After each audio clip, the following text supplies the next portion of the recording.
पुराने जमाने की बात है। एक छोटे से गांव में हामिद नाम का एक गरीब लोहार रहता था। हामिद मेहनती और दयानतदार शख्स था।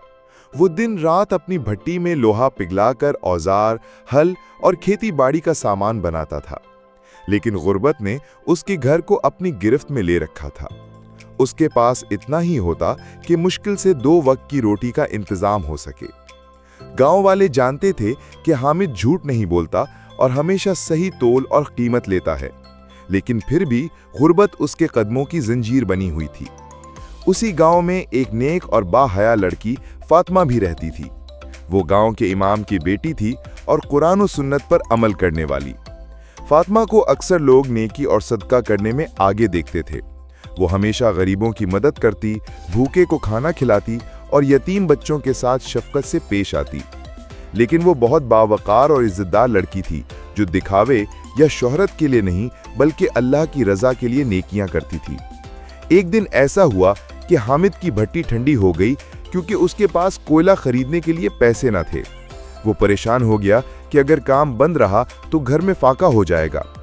इसी दौरान फातिमा का गुजर लोहार की दुकान के करीब से हुआ। उसने देखा कि हामिद गमगीन बैठा है। वो करीब आई और नरमी से पूछा, भाई हामिद, आप इतने फिक्रमंद क्यों हैं? हामिद ने आह भरी और बोला, बेटी फातिमा, भट्टी के लिए कोयला नहीं खरीद सका।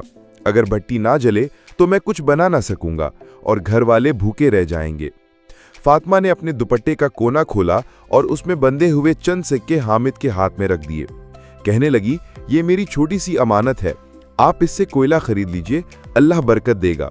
लेकिन शर्त यह है कि आप ये पैसे कर्ज समझें और जब आसानी हो तब वापस करें। हामिद ने शर्मिंदगी से सर झुका लिया और बोला, अल्लाह आपको जज़ाए खैर दे, आपने मेरा घर आज भूख से बचा लिया। इन पैसों से हामिद ने कोयला खरीदा और दोबारा अपनी भट्टी को जला दिया।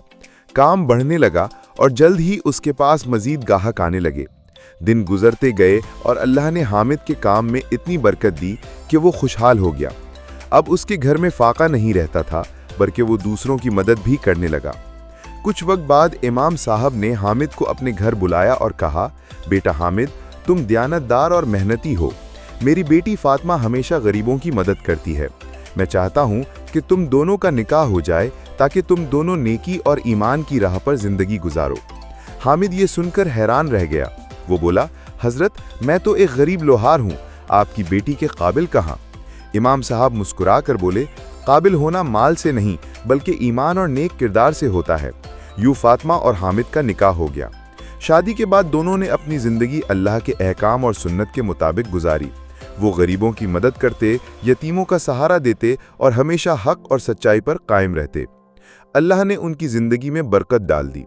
ये वाक़या गांव के हर शख्स के लिए एक मिसाल बन गया कि अगर नीयत साफ और ईमान मजबूत तो अल्लाह गुर्बत को खुशहाली में बदल देता है।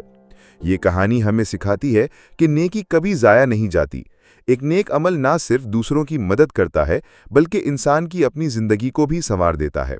अल्लाह पर भरोसा, मेहनत, सच्चाई और नेकी वो खजाने हैं जो दुनिया और आखिरत में कामयाबी अता करते हैं।